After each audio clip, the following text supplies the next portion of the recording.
Hello and welcome to this instructional video on the basics of molecular models. We're so glad you're watching this video today and hope that it helps to make sense out of some pretty complicated chemistry we're going to be learning in biology. So let's get right to it.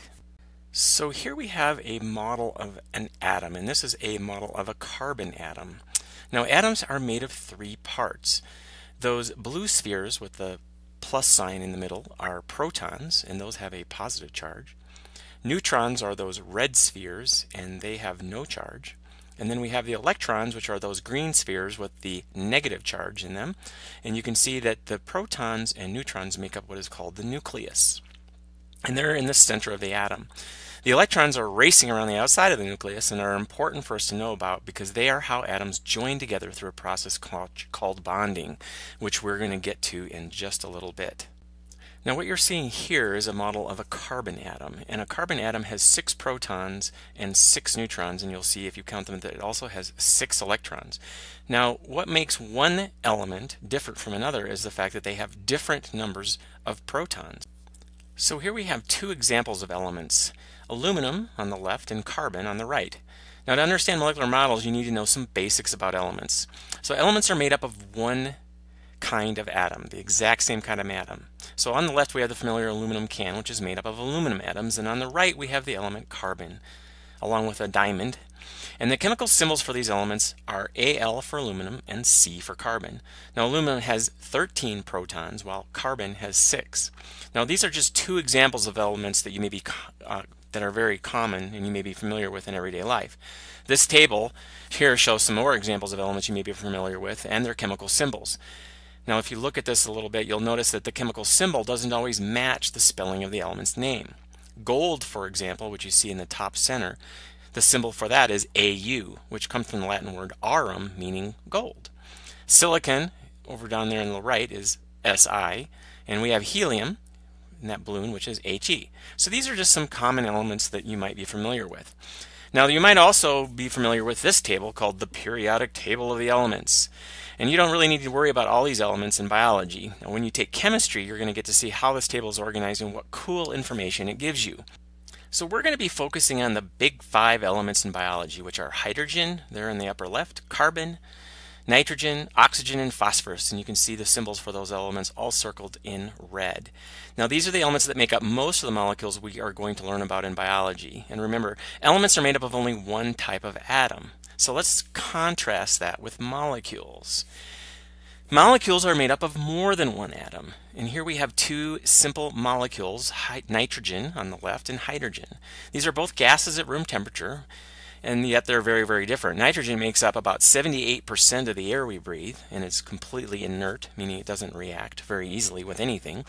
And hydrogen gas is highly flammable and is used in rocket engines. Notice that they are both made up of 2 atoms, represented by the 2 small spheres joined together. Now, to understand molecular molecules, we need to understand the different types of molecular models chemists use to represent molecules.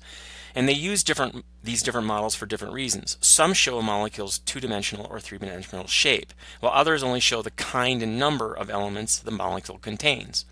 The ball and stick, here in the middle, the perspective drawing, and the space-filled models all show a molecular's 3D image, or 3D shape. We're going to be focusing our attention on the 2 types highlighted by the red boxes, molecular formulas and structural formulas. So let's start by looking at molecular formulas. So I'm going to see if you've been paying attention so far. Which one of these 2 do you think is the molecular formula? Right? So if you said letter B, you are correct. H2O is the molecular formula for water, and letter A is the structural formula for water. Now they are both representing the same thing, but they're just giving us different information. The structural formula on the left shows how atoms are put together, and you can see water has a bent shape with each hydrogen atom attached to the oxygen atom. Molecular formulas only tell us how many of each type of atom are in the molecule, but they really, again, are saying the same thing. Notice that on the molecular formula we have a subscript 2, and that 2 tells you that there are 2 hydrogen atoms in a molecule of water, and we can see that very clearly in the structural formula on the left. So that's pretty easy. So let's look at some other ones. Now here are types of molecules, two types, ethanol on the left and glucose on the right. And ethanol is a liquid at room temperature and glucose is a solid. Both of the molecules contain the same three elements, carbon, hydrogen, and oxygen. Now, despite that they have the same elements, they have them in different proportions. So let's take a closer look at these. On the left, we see ethanol is C2H5OH, and glucose is C6H12O6. And the subscripts, like I said, tell you how many of each atom are in a molecule of the substance. Ethanol has 2 carbon atoms, while glucose has 6 carbon atoms. Ethanol also has 6 hydrogen atoms, while glucose has 12. And then ethanol has 1 oxygen atom, while every molecule of glucose has 6 atoms of oxygen. Alright, so now it's going to be your turn. Here's the molecular formula for acetone, an important ingredient in nail polish remover. So my first question is, how many atoms of hydrogen are there? Take a look at that molecule, and if you said 6, you are correct. There it is right there. I circled it for you. What about how many atoms of oxygen are there in a molecule of acetone? Now this one's a little bit trickier because we don't have a subscript down there. So what do we think when that happens? Well, when there's no subscript, then it just tells us, well, there's just that one. All right, so if you said 1 atom of oxygen, you're right. So that's how you read those. So let's skip now molecular formulas and go to structural formulas. Here again is the structural formula for water. Now, question for you, what do the lines represent in the structural formula? Well, those lines represent what are called covalent bonds between these atoms. That just means that the electrons are shared between these two atoms. And this is just a simple structural model. Some structural models can get much more complex than this, but I want to start out with something simple so you can see. In biology, one thing you're going to see in lipids and fats, for example, are these long carbon chains. And though they look very different, the two models shown represent the exact same molecule called hexane.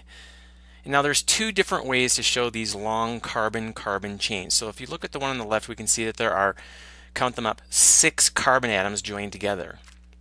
And this is the typical structural model for hexane.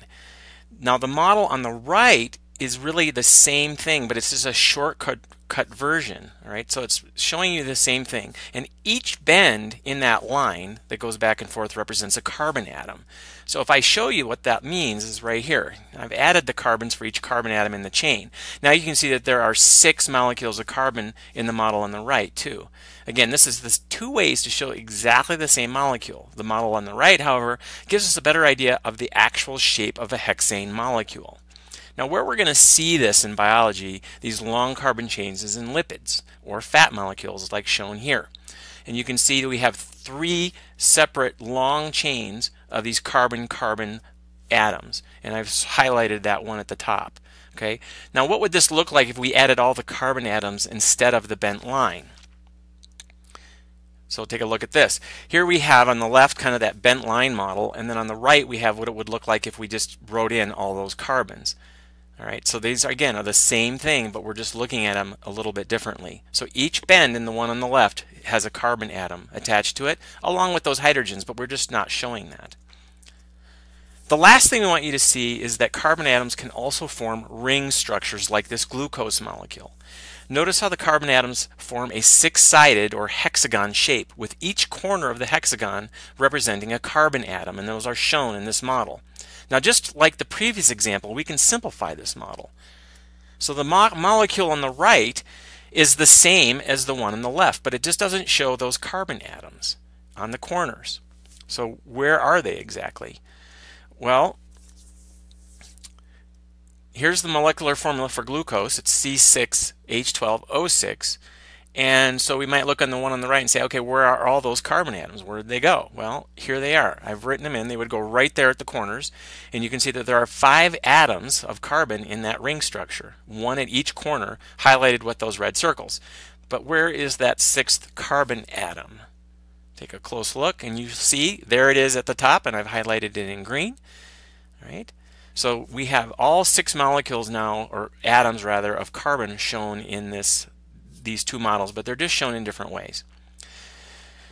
All right, so finally, another interesting thing about glucose is that it can bond to other glucose molecules to form long chains of glucose molecules. And so here's a molecule of glucose at the top, and we say that that is a monomer. A mono means one. And we can actually put these glucose molecules together to form what's called a polymer. So we have many molecules stuck end to end together. And here is a diagram down below of what that would look like. So each one of those ring structures is a carbon, or rather a glucose molecule. So the question is then, how many glucose molecules are there joined together? So take a look. This is actually the molecular formula for something called starch, which you're probably familiar with because it's found in all kinds of foods like potatoes, rice, pasta, bread. So here's the question again. How many glucose molecules are shown in this molecule of starch? Well, let's count them up. There are, if you said 5, you're right, and they're all labeled there. Notice that each end of this polymer of starch doesn't have anything connected to it. It just has a line that kind of ends. This tells us that starch actually has many more of these glucose molecules attached, but they just aren't shown here. And starch is actually made up of thousands of these molecules of glucose bonded together into these long chains. So there you have it. That's everything that we're going to really need to know and be able to do in this next unit of chemistry to get us started anyway. So thanks for watching, and we hope this little mini lesson on molecular models was helpful.